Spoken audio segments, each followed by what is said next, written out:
As the nation expanded, the world that American Indians knew changed. Although some tribes accepted the changes, others took up armed resistance against the United States, whose government continuously broke its promise to protect American Indian territory. On November 29, 1864, as Chief Black Kettle was pursuing a policy of peace with American officials, Colonel J. M. Chevington and his troops attacked and destroyed the chief's village that was allegedly under the protection of the U.S. Army.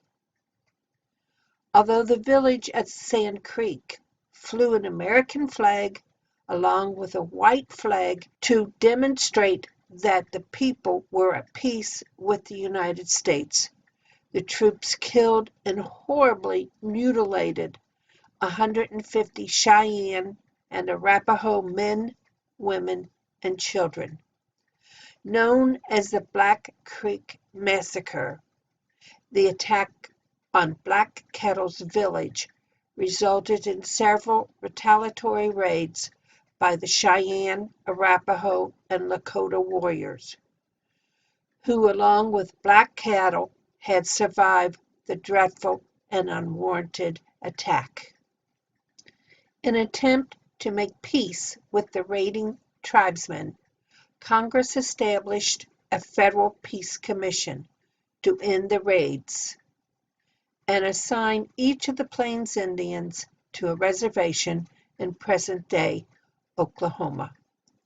Because Congress failed to ratify the treaties quickly, and many of the annual supplies for the reservations did not arrive, some tribesmen became hostile and encouraged others to resist life on the reservation.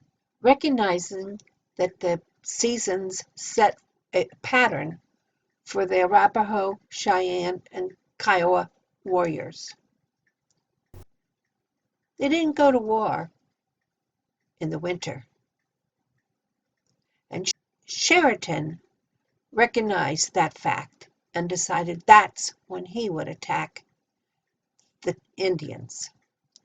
The army destroyed the village of more than 100 Indians, including Chief Black Kettle and his wife, Medicine Woman, later.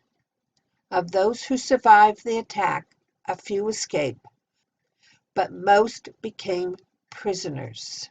Please take a second to comment, subscribe, ring the bell to get notices of new videos, and please give a thumbs up.